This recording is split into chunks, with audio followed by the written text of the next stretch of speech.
Welcome to Building the Future. I'm your host, Kevin Horick. You can check out new episodes of the show every Tuesday and Thursday at 2 p.m. If you missed an episode or want to get more information about the show, please visit buildingthefutureshow.com.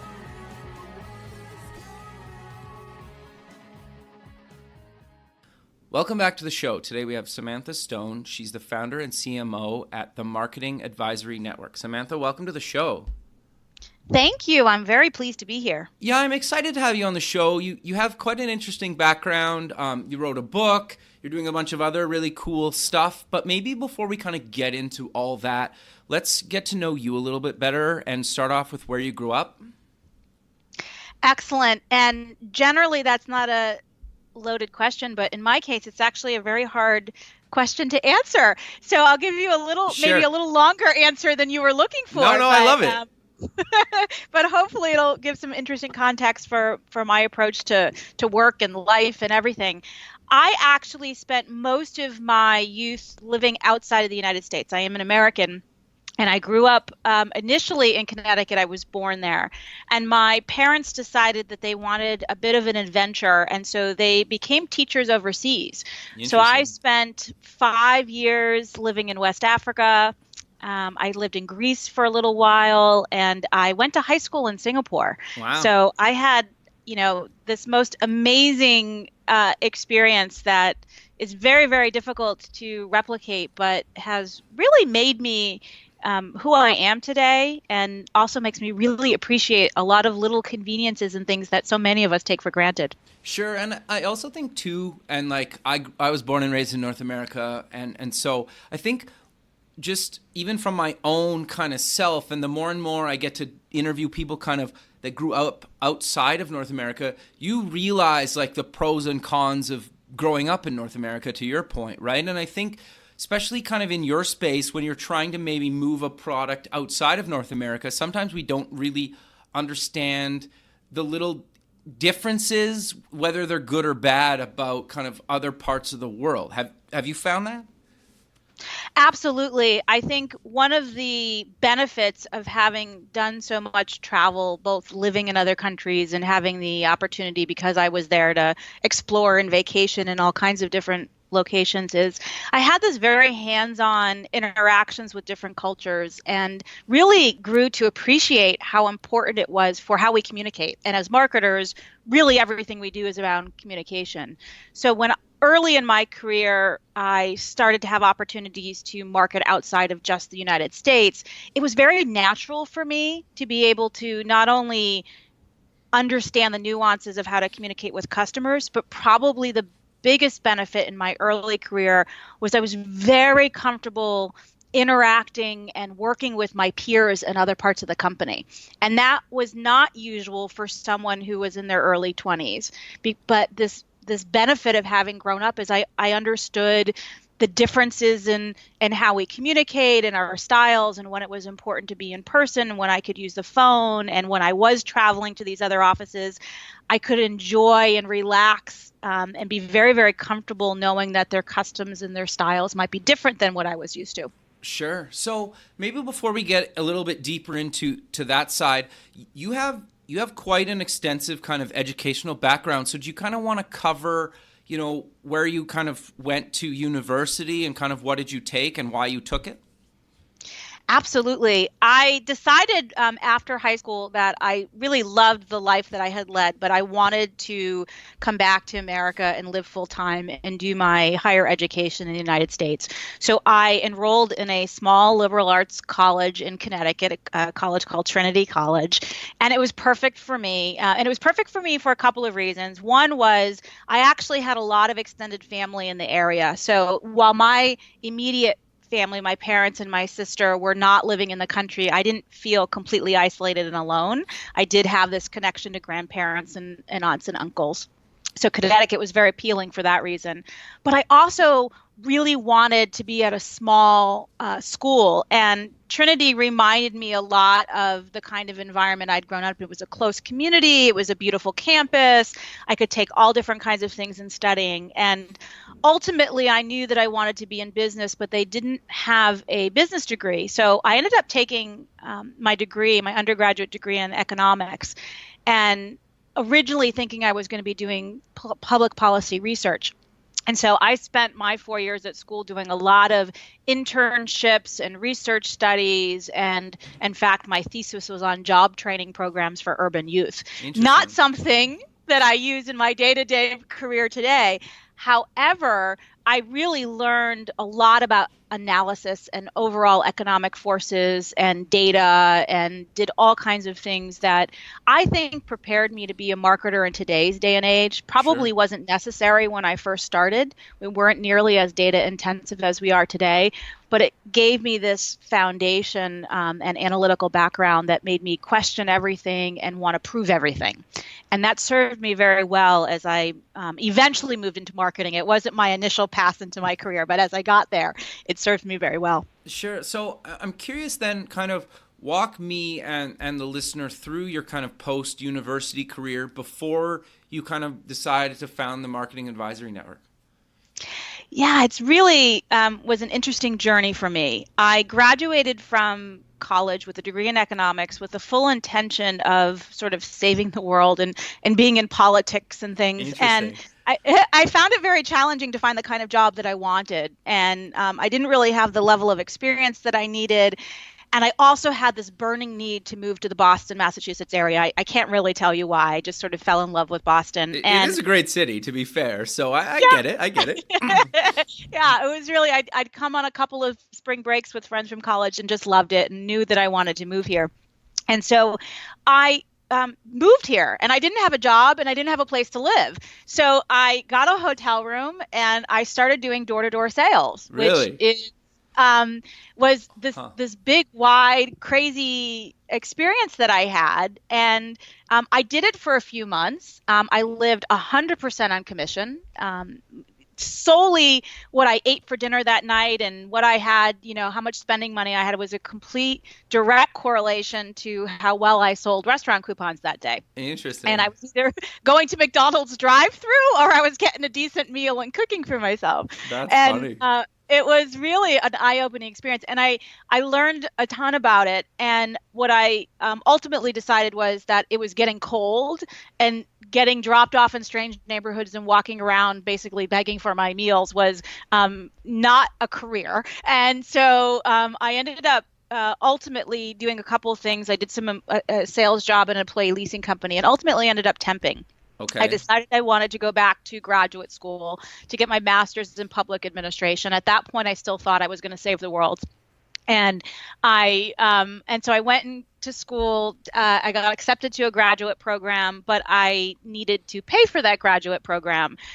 So I ended up temping, not sure what I was going to do while I was trying to figure it out. And my very first temp job, it was just complete karma that this happened, was at a company called PowerSoft, which for those of you who in the audience who are my age and in my mid-40s will remember, was this real rising star company. They were growing phenomenally, and I just got lucky. I can't take any credit for it. I never would have applied at a software company to work in my wildest dreams. It would have been the furthest thing from my mind. And very quickly after I started there, they offered me a full-time job. Interesting. And I originally said no, thank you.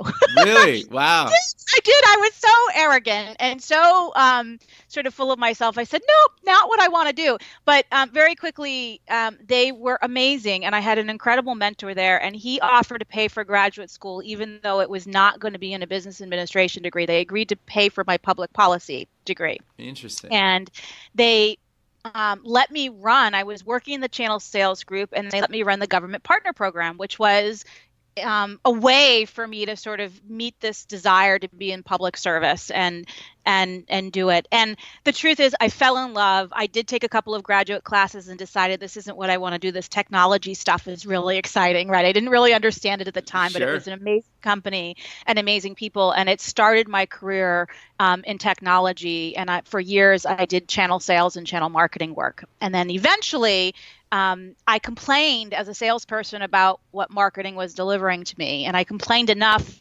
and constructively enough that they said, sure, Samantha, if you can do a better job, you can have it. And they gave me a job in marketing. And so it was a very long, undirect path that brought me to marketing complex products and services, but one I'm really fortunate to have done. And I think that foundation actually made me a better marketer, Kevin, because I didn't know what I was supposed to do. So I just did what worked. And I Sure. didn't have these rules that I was following. I was a really analytic person. I'd been a salesperson. While I hadn't sold technology necessarily directly, I'd always sold things, whether I was in a channel sales, selling through government contracts, or I was doing door-to-door stuff or selling employee leasing. So I understood and sympathized with the salespeople and what their challenges were. And along the way, I just did what worked and experimented and was really fortunate to learn a lot really fast. And I learned that two things when I made the transition to marketing. A, marketing was a lot harder than I thought it was. Sure. I learned a tremendous respect for the discipline that I didn't understand the complexities going in. And B, that I loved it, that was really what I was meant to do. And all the things leading up to it made me a better marketer, but I had finally found what would be my sustained career over time. And I did that now for many, many years. Interesting. Okay. So walk me through what exactly is the Marketing Advisory Network and why did you decide to found it? Yeah. I spent many years in technology marketing, beginning with small teams and then growing them quite substantially. And I worked for very, very large companies like SAP, and I worked for startup organizations launching their first product to market. And I loved what I did. But one of the things that I started to observe as I became more senior in the organization and I was growing in my career and my responsibilities was I was spending most of my time internally focused. And I was doing all of my travel. I'd stopped being able to travel out to customers and partners very often. I was just in internal meetings. And I made the decision to say that I wanted to do what I loved, but I wanted to do it with more flexibility and to work with a bigger number of companies at any one given time. And so I made the transition 5 years ago this past February, so it's been 5 years, Sure. to Congrats. found That's huge, actually. you. I felt like it was a big milestone Totally. and and I need to find a better way to celebrate. I didn't really do a real celebration, so I'm going to do some belated half birthday You or something. should. Yeah, that's awesome. You should. Thank you. Thank you.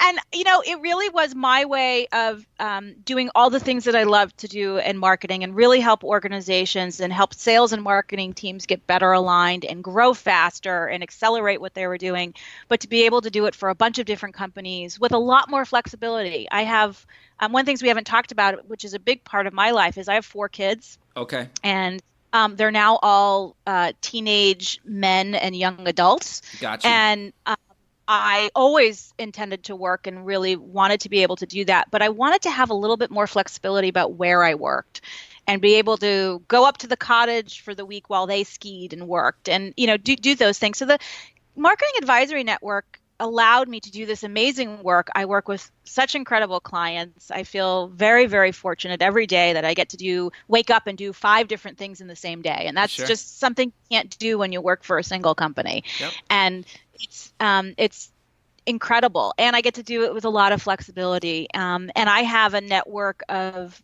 my peers, writers, designers, programmers, and things that help me when needed for when projects come up that I can't handle. So I do all different kinds of qualitative research. I do demand gen programs. I do lots of leadership workshops. I do tons of sales and marketing alignment. I do a lot of content strategy.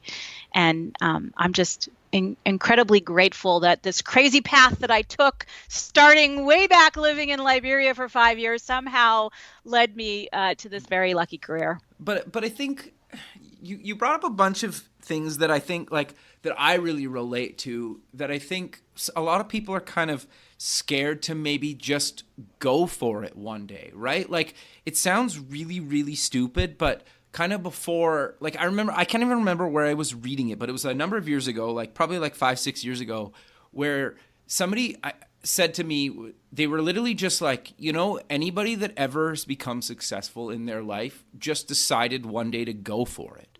And I was like, oh yeah, that makes total sense. And it sounds so simple, but that sounds like exactly what you basically did. You were like, I have to go to Boston for some reason that I don't really know. And I get that. I have the same feeling with like California. So I totally get that. Right. Yep. And then there's like been other things in your career where you're just like, I can do this better. And you just like went for it. Right. And it's, how do you inspire people to do that as well? Like, I know you wrote a book and kind of got into this stuff doing this, but like, how do you kind of help people kind of, market themselves and kind of their company and their products to just kind of go for what they want? I know it's kind of a loaded question. Yeah.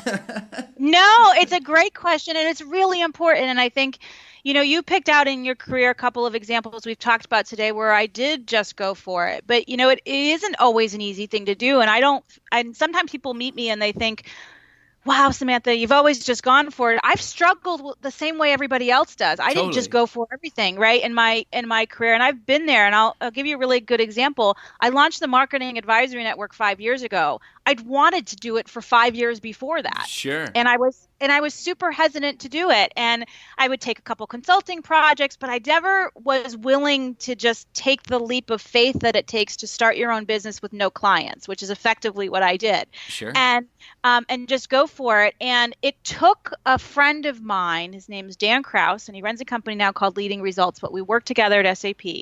And I was talking to him about it, and he said to me over coffee, and I love him because he's just so blunt and in all the ways that I need, right? Which is like, oh, Samantha, pull the Band-Aid off already. You've been talking, you're half in, you're like looking for full-time jobs and you're doing consulting. What do you want to do? Like, enough already. This is the time you're going to do it or you're not. And I needed somebody to do that. And he was 100% right. And literally I left that coffee and I went and I signed up on companycorporations.com or whatever it was. And I got my LLC and I went and I secured my URL and I did it. And so for me, I think what I try and do, whether it's on a big scale with somebody launching a new business or it's on a small scale with a marketer struggling to find their own personality in the company they work for and building up their personal brand, or an owner who wants to go after a new market and is a little bit hesitant to do that, is I just give them the confidence in try and do the same thing that Dan did for me, which is you can do this or you won't. But the only way you're ever going to find out is to leap all in. Totally. So let's build a plan, right? And so I'm a person who needs to build a plan. So yes, I left that coffee and I went and secured it. But the truth is I had a plan of what I was going to do. I knew what kind of clients I could serve. I knew who in my network I was going to go to first to start building up my business. I wrote down a list of like, here's all the things I want to do to launch my business, just like I'd been doing for companies I'd worked for all those years, launching products. Sure. I needed to do the same thing. So for me, I find giving people a little confidence and a little energy is always helpful, and a little kick in the backside sometimes is necessary, but helping them build a plan is really what makes the difference between I'm excited for a week and I can do this for 5 years. And so my job and what I try and do with people is to help them build that plan and think through, here are all the things that we're going to take into account. Here are the ebbs and flows that you're naturally going to have. Let's write it down and then let's figure out how to change it as we learn, right? I'm not doing today what I was doing 5 years ago. Sure. My practice has moved and evolved as I've learned new things and I've gotten better at cash flow management and figuring out what work I could not only do but loved, right? It wasn't always the same thing. And I really wanted to build a practice of work I loved doing. Originally, you sometimes start off and you're just like, I'm going to take any work that I can get, right? Because I want to, right? And a lot of product companies do this. I'm going to take any customer that I can get who will buy my product, and in some cases, who will just use it for free, right? I'm just going to take them. And it's a really big mistake that we all want to naturally make. And so I try and help people really figure out where I can add value, because ultimately businesses grow when we satisfy customers, not just when we serve them, right? Oh, totally. And part of the reason I asked the question is because I think some people just need to hear from other people that have been through it and just decided to go for it, that they dealt with the same issues and kind of insecurities that, that they're going through currently, it was just a number of years ago. And like, to be honest, it took me like a decade to do like the show. I was that paranoid and scared to do it. So like, you said it took you 5 years before you launched the thing. It took me a decade to do this, right? So I think like, just telling people that other people struggled with that, at least for me, kind of earlier on in my career, I never really got that. I kind of just thought like, oh, one day somebody's successful, and then, but they never really struggled. And you think like even really successful people still have failures. They're maybe not as huge sometimes, but they still fail in companies or businesses or ideas or things. And I think people are just scared to fail still. Yeah. I think you're completely right. And here's the reality. If we don't fail sometimes, we're actually not trying hard enough. We're never going to sort of really go beyond our comfort zone. And like I said, I'll give you a great example of a risk that I took that I thought I was crazy. I don't know what I was thinking. I was working for a software company. We had been acquired. We'd been through a lot of changes. And I just was sort of burnt out for where we were going, right? Okay. There wasn't really anything wrong with it, but my job had changed, the team had changed, the people I worked for had changed, and I'd gotten them through all this transition. I looked around and thought, gosh, I'm just not challenged anymore. I'm in a holding pattern, and I don't sit still well. It's not in my nature to do that. And I went and said, I'd like you to lay me off, let me go, right? Like, can we work through this? Now, the part that made that really unusual is I was pregnant at the time. And I was very early in my pregnancy. And I had to know that, gosh, the work that I do, I love helping startups. I'm going to go look for a job. Nobody's going to hire a pregnant woman to do what I do. And so I had to accept that I might not work for 9 months, or probably, at that point, because I was a couple months into my pregnancy. Sure. And I don't know if I was crazy or brilliant, because I ended up finding this amazing job, and I disclosed to them that I was pregnant because I would never want to put them in that position. Sure. And when I went for the interview, we talked to these interview, and at the point where I think they might be wanting to hire me and I want to work here, I said to the woman who was just, I just need to let you know I'm expecting, and I know I can do this job, but I am pregnant, and I'm going to have this baby about when the company's going to launch, and I'm not, I don't feel right not telling you that. Sure. And her face got pale, she sort of got quiet for a while, and she goes, okay, thanks for letting me know. We talked for a few more minutes. We went pleasantries. I came home and told my husband, I'm never going to hear from them again. That was nice while it lasted. Right. And, sure. And because they were a startup, and there was no one else in marketing except for the woman who was hiring me. So it was a really small team trying to launch to market for the first time. So hiring someone who they knew was going to be having a baby around the time of launch was a really, would have put them in a challenging situation. Well, an hour later, my phone rings, and they offered me the job. They said, we know you're the right person for this job, and we will figure this out together. Yeah, and that's awesome. Right? That's incredible for that. I look back on that and I think, God, was I crazy to do that? But boy, were they brave to take me on. And it worked out to be this incredibly fabulous experience. I think all around, we had a really successful launch, and I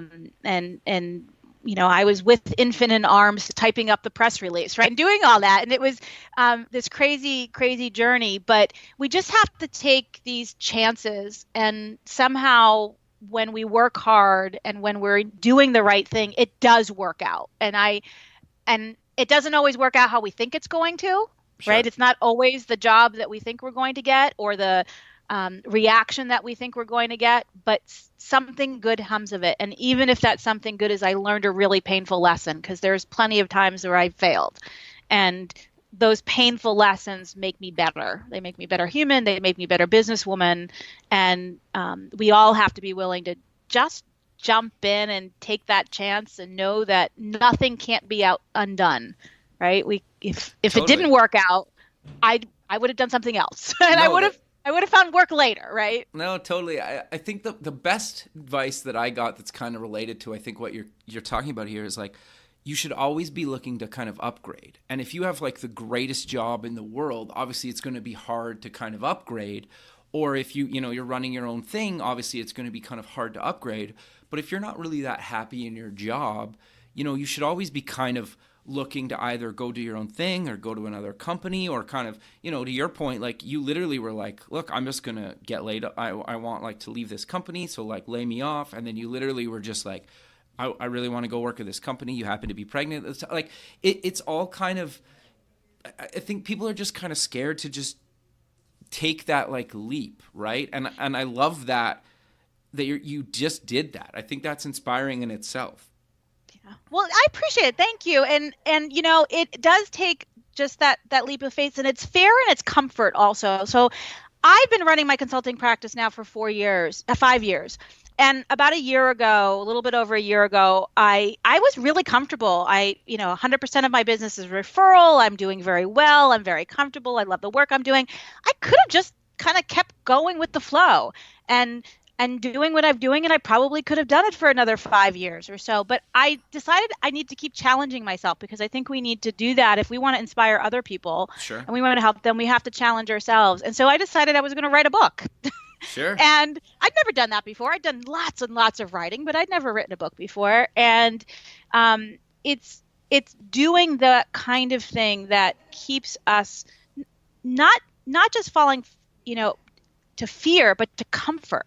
Right? We have to get outside our comfort zone, and we have to constantly be living and learning new skills. And we have to have our teams when we manage people, right? Or we lead people. We need to make sure that they're always striving to do more and learn more. And when we do that, our organizations get lifted up by that process.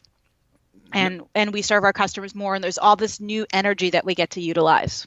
No, I 100% agree with you. So what's the book called, and what did you write the book about? The book is called Unleash Possible, and it is a marketing playbook for marketers who want to drive sales. And it is written for marketers because I go through and really wanted to provide really practical advice about how to execute different kinds of strategies and campaigns. But it's also very much written for salespeople or executives who want to understand better how marketing works, so they can be part of that process and support it. And because really the whole company has to be aligned around marketing. So each chapter tackles a big thing, right? So there'll be a chapter about account-based marketing as an example, and we'll start with a story about something, some aspect of it, and sort of step through that, give some real practical tips, and then also do, a case study in each chapter. There's one on content strategy. There's one on building buyer insights and really understanding how to learn about our buyers. There's stuff about data in here. There's one of my favorite chapters is about how sales and marketing become better aligned in organizations. Okay. And it's really it was a really cathartic experience for me, because it was, okay, I've been doing this now for a number of years. What have I learned, right, along the way? And now I've got to write down what I've learned so that other people can experience it and use it in their own organization. So it made me become really crystal clear about how I felt about certain things. And it was really important that it be a practical guide and not a theoretical piece to me. I'm happy to come out and do keynotes and inspire people and run, but I'm really a hands-on kind of person. And so I always want to take that next step and let people understand how to implement this energy into their own companies. Sure. So, obviously, people should go read the book to get everything. But what you kind of mentioned, you have some favorite chapters. What, maybe give some examples of the kind of stuff that, you talk about and kind of, people can actually put in place, maybe before they pick up the book. Yeah. One of my, there's a chapter in the book called Stop Chasing the C-Suite. And I think it might be the most important chapter for B2B marketers in particular. Okay. And because when we sell complex products and services, we're constantly getting pressure to sell up, right? We're saying, get us in front of the salespeople come down, get us in front of the president, get us in front of the CEO. I want to meet with the CFO, or I want to meet with the marketer, chief marketing officer, depending on what they sell. And there's this huge cost to doing that. And it's not just a dollar cost, it's a mental cost, it's time, it's money to get in front of these executive audiences. And this chapter steps us through helping to decide if going after the C-suite is actually going to benefit your organization. Because in my experience, most of the time, we actually don't need to sell to the C-suite. And we waste our time and energy by chasing after a group of people who doesn't want to learn about what we're doing, right? It's not top of their mind. And so this chapter begins with talking about a series of questions you can ask yourself about whether you're likely to be on the radar of the C-suite and whether it is worth investing. And then if it is worth investing in that, it gives you some tips about how to go after them. And I'll give you an example of one of the questions. So for example, we want to look at does your product or service represent 5% or more of that C-suite person's budget, right? You think about it. If I'm talking to a chief marketing officer who has a $2 million budget and what I sell is a $100 a month product, it's going to be really hard for this to get on their radar. They have probably delegated responsibility for whatever it is I do to someone on their team for good reason. They're looking at big things and big trends. And it's not always dollar value, so there's other assessments we need to make, but we do need to think about their time. And if we don't represent a significant investment by that CMO, we're wasting their time by trying to put our product and service in front of them. Sure. So we want to make sure that we are sensitive to the audiences that we're going after. And if we are going to go after them, we have really good reasons other than it makes us feel good. I tell a story in the book about a friend of mine who, she worked for a company. I'd done some work for them. And she said, I've got to run this campaign to their version of the C-suite. And I asked why. And we went back and forth. And she's like, we don't need to sell. We've been selling successfully to people who are the mid-level manager, but everybody feels like we should go up market. And they spent a lot of time and money trying to go up market. And ultimately, they got literally 0 meetings out of their program. And it was a good program. It wasn't like they hadn't put the time and energy into trying. They had tried and they did many of the right things, but they couldn't get on the radar for that C-level audience because this wasn't a product that the C-level audience needed to pay attention to. Sure. And so to me, it's particularly for B2B marketers in technology and in professional services, this is something that happens constantly. And it's a really, hopefully, useful guide for them to try and figure out if this type of investment is going to pay off. Sure. So how do you kind of tell people to reach out to people? Because it's tricky, right? And there's a lot of people that are busy. They probably get tons of email or whatever. And sometimes people aren't even trying to be rude. It's just they don't have time to answer every email, right? If it doesn't catch them right away. So how do you work with people to kind of make sure that, their kind of marketing or kind of product idea or kind of sales pitch, for a lack of a better term for it, kind of gets in front of the target person in an organization? Yeah, it's a really good question, and it's not an easy answer, and it's it's something that varies depending on what your business is and what you're trying to do. However, there are some guiding principles, and the fundamental foundation to doing a good job at this is to truly understand our buyers. And sadly, a lot of people will not take the time to stop and do the kind of research you need to so that we're crafting messages that do attract the people that we need to attract, that we know when the right time is to introduce something to them, that we can not interrupt them but add value to what they're doing. We're very good at marketing has gotten very good at interrupting. I don't need to help anybody figure out how to interrupt, right? They can pick up the phone and call somebody. They know how to send an email out. They know how to put a billboard sign up. We know how to stand with our scanners at a trade show booth and, try desperately to make eye contact with anybody who walks by, right? Sure. And look at their badge and say their name, so they have to look at you, and now they're trapped, and you get to scan them, right? So we know all of those. You're right. Right? Yep. I don't need to teach anybody those techniques, and we still need some of those kinds of, reality is some of that we're gonna do. What I can help people with is, and the piece that we don't do enough of work on, is really truly understanding those buyers, what motivates them, what they care about, not in relation to our product and service, but to their job, right? Or to their Sure. life. If I sell something, maybe I'm not selling something that impacts them professionally.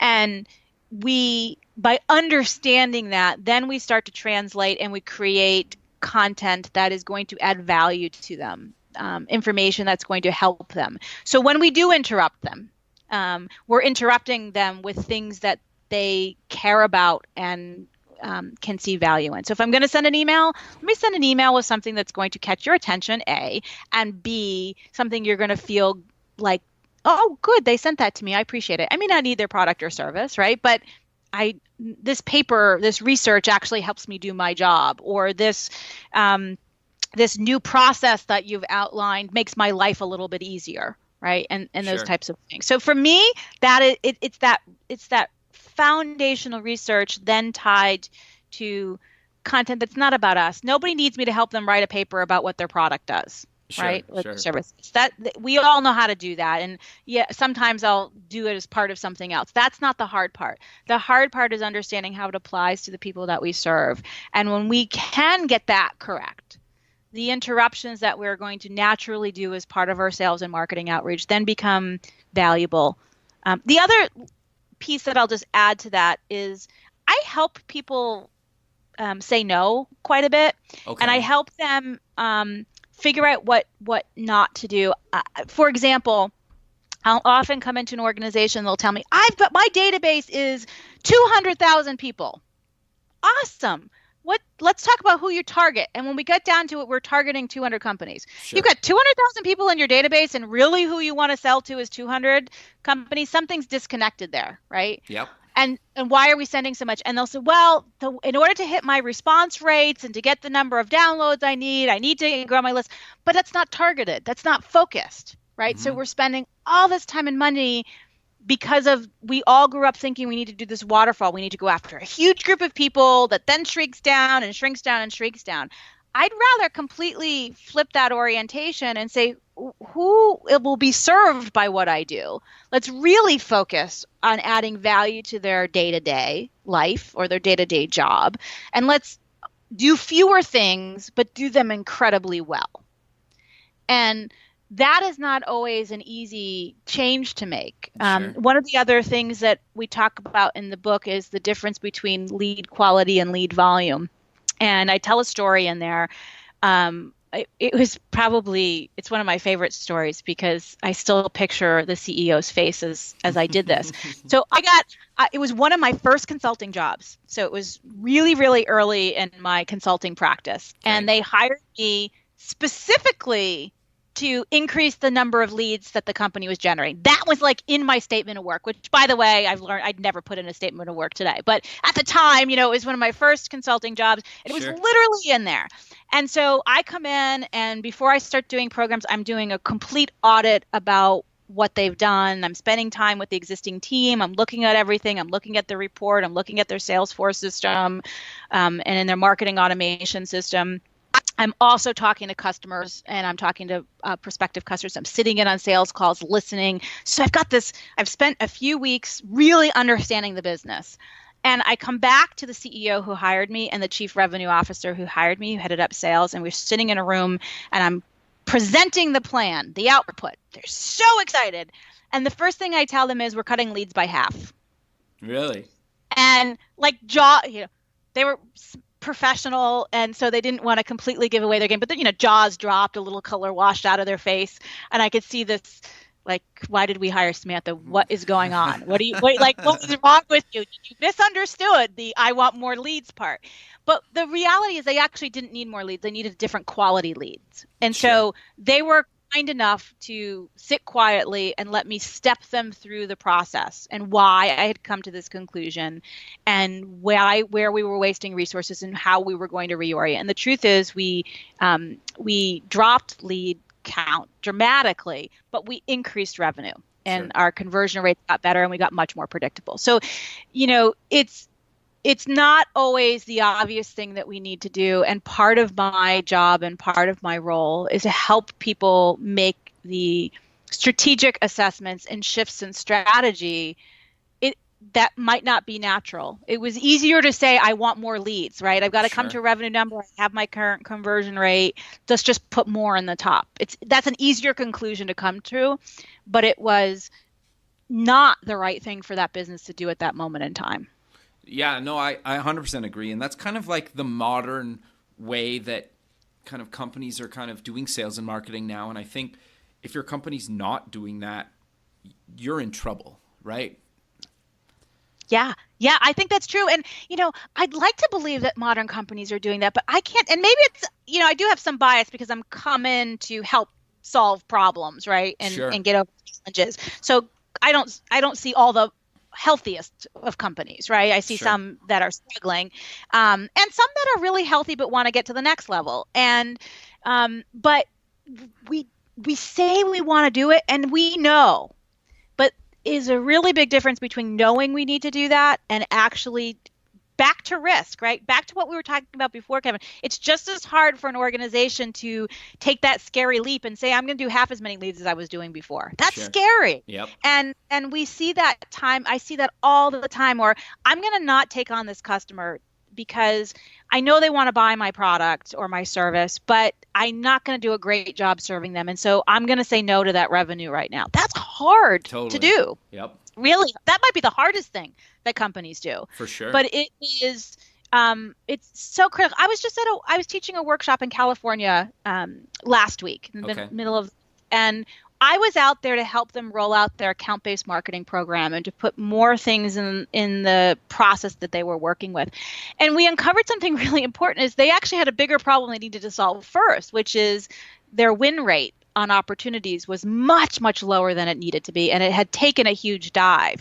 And so I was out there to do one thing, but we surfaced something that was really much more critical to solve. And, at the end of the day, I was with the founders of the company and I said, I know this isn't the conclusion you wanted to get to. And I know you want me to go roll out a bunch of account-based marketing programs for you, but I don't feel good about doing that because if they're going to come right into the same process you're already running, you're not going to get return on that. So let's instead focus on this other challenge, this other obstacle you have, and let's fix that first.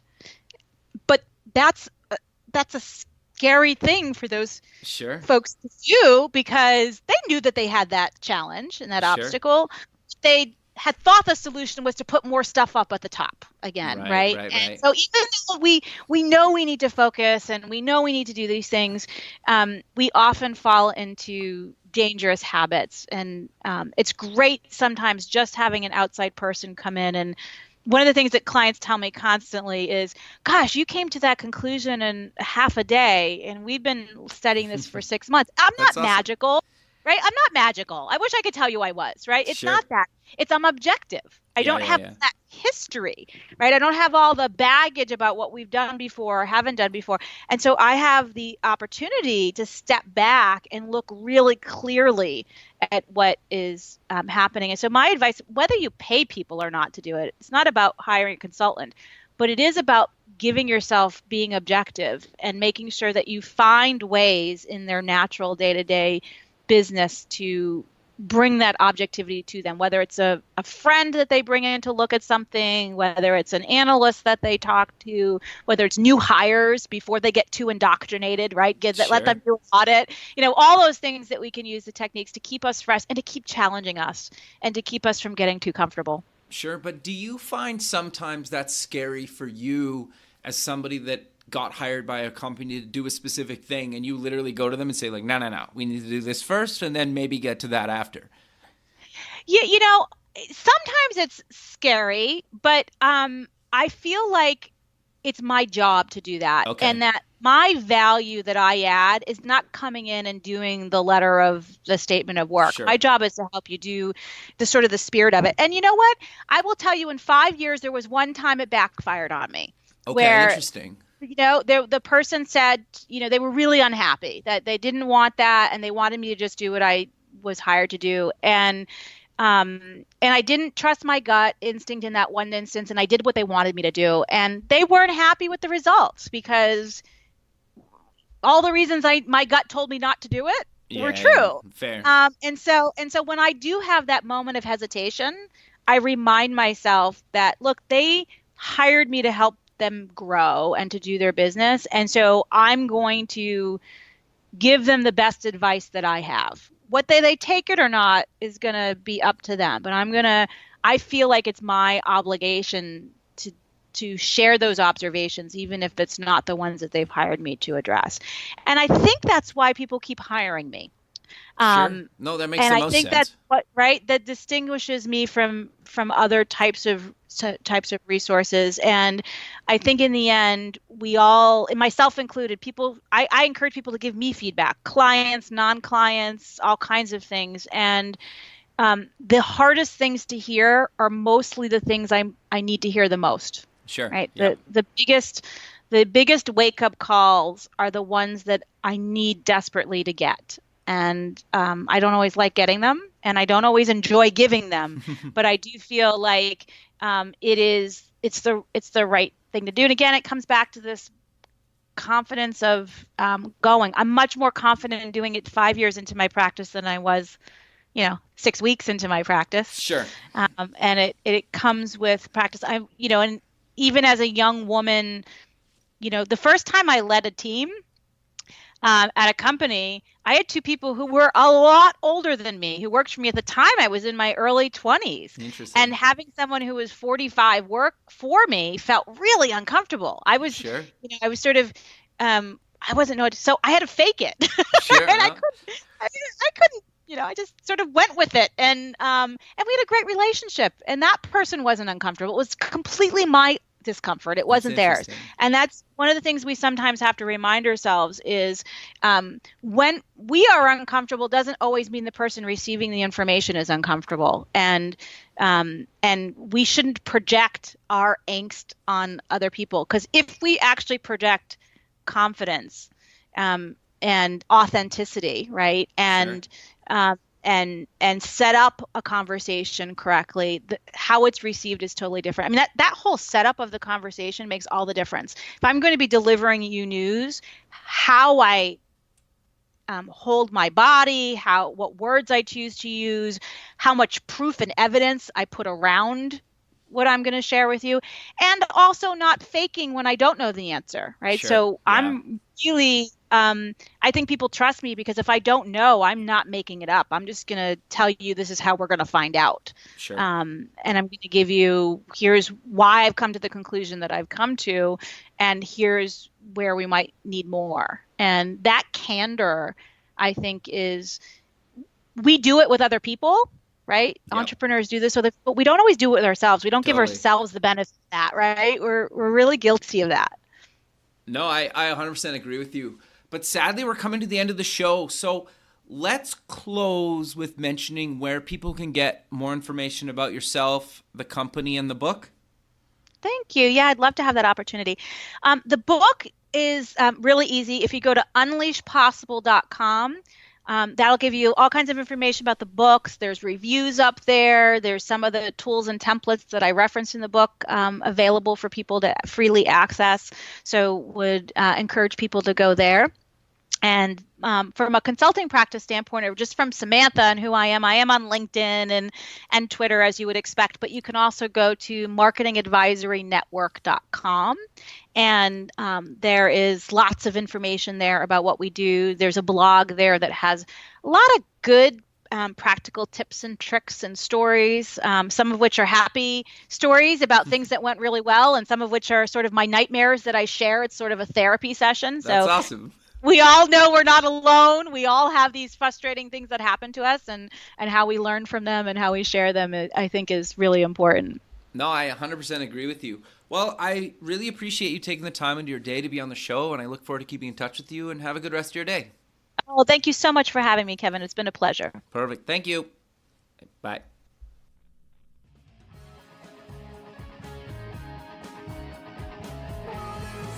Thanks for listening. The music for the show was done by Electric Mantra. You can check them out at electricmantra.com and keep building the future.